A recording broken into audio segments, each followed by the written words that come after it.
दोस्तों नमस्कार, स्वागत और अभिनंदन है आपका एक बार फिर से हमारे YouTube चैनल में। मैं हूं आचार्य एस के तिवारी। आज बात करेंगे योगिनी एकादशी का व्रत कब है, इसका महत्व क्या है, व्रत कथा क्या है और इसके पारण करने का समय क्या रहेगा। तो बने रहें हमारे साथ और देखते रहें। दोस्तों वर्ष भर में 24 एकादशी के व्रत पड़ते हैं और जब पुरुषोत्तम या अधिक मास होता है तब कुल मिलाकर 26 एकादशियाँ पड़ती हैं। आषाढ़ मास में 2 एकादशी आती हैं जिसे योगिनी और देवसैनी के नाम से जाना जाता है। इसी क्रम में आषाढ़ माह के कृष्ण पक्ष की 11वीं तिथि पर योगिनी एकादशी का व्रत रखा जा रहा है, जो कि योगिनी एकादशी का व्रत वर्ष 2024 में 2 जुलाई दिन मंगलवार को रखा जाएगा। धार्मिक मान्यता अनुसार योगिनी एकादशी व्रत सभी पापों को दूर करने वाला माना जाता है। तीनों लोकों में प्रसिद्ध यह एकादशी श्री लक्ष्मी विष्णु जी के पूजन के लिए बहुत ही खास होती है, अतः परलोक में मुक्ति तथा सभी पाप नष्ट करने वाली मानी जाती है। भगवान कृष्ण ने इस एकादशी के संबंध में कहा है कि योगिनी एकादशी का व्रत 88,000 ब्राह्मणों को भोजन कराने के बराबर फल देने वाली मानी जाती है।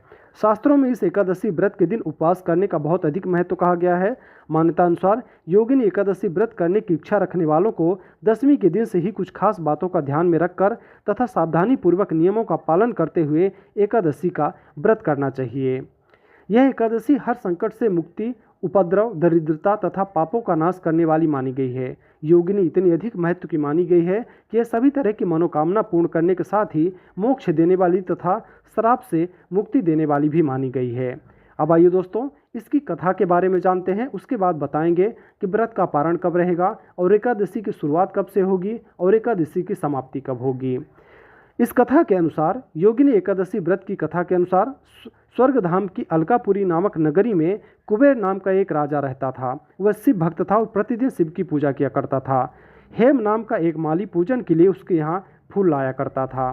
हेम की विशालाक्षी नाम की एक सुंदर स्त्री थी। एक दिन वह मानसरोवर से पुष्प तो ले आया, लेकिन कामासक्त होने के कारण वह अपनी स्त्री से हास्य विनोद तथा रमण करने लगा। इधर राजा उसकी दोपहर तक राह देखते रहा। अंत में राजा कुबेर ने सेवकों को आज्ञा दी कि तुम लोग जाकर माली के न आने का कारण पता करो, क्योंकि वह अभी तक पुष्प लेकर नहीं आया।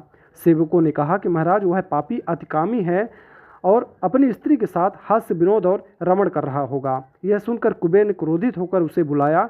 हेम माली राजा के भय से कांपता हुआ उपस्थित हुआ।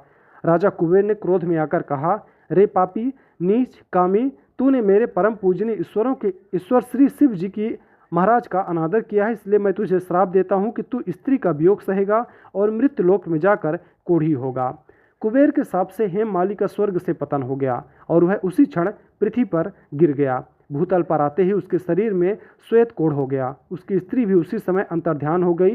मृत्युलोक में आकर माली ने महान दुख भोगे। भयानक जंगल में जाकर बिना अन्न और जल के भटकता रहा।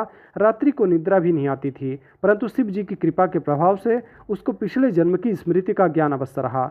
घूमते फिरते एक दिन वह मार्कंडेय ऋषि के आश्रम में जा पहुंचा, जो ब्रह्मा से भी अधिक वृद्ध थे, जिनका आश्रम ब्रह्मा की सभा के समान लगता था। हेममाली वहां जाकर उनके पैरों में गिर पड़ा। उसे देखकर मार्कंडेय ऋषि बोले, तुमने ऐसा कौन सा अपराध और पाप किया है जिसके प्रभाव से तुम्हारी इस प्रकार की हालत हो गई है।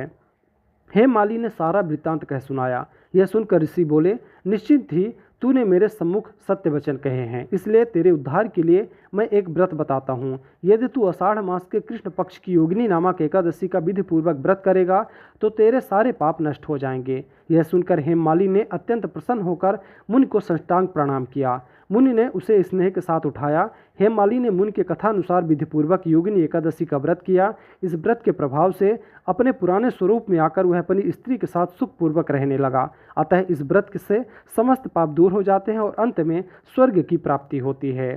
दोस्तों हिंदू धार्मिक शास्त्रों के अनुसार हर माह आने वाली 11वीं तिथि को श्री नारायण का प्रिय एकादशी का व्रत या उपवास किया जाता है। वर्ष 2024 में यह एकादशी व्रत 2 जुलाई दिन मंगलवार को रखा जाएगा। इस बार योगिनी एकादशी त्रिपुष्कर सर्वार्थ सिद्धियोग में मनाई जाएगी। मान्यता अनुसार 3 दिनों तक चलने वाला यह व्रत 10वीं तिथि की रात से व्रत के नियम से शुरू होकर द्वादशी तिथि के दिन पारण के पश्चात ही व्रत पूर्ण होता है। आपको बता दें कि एकादशी का व्रत भगवान श्री विष्णु का आशीर्वाद पाने की कामना से किया जाता है।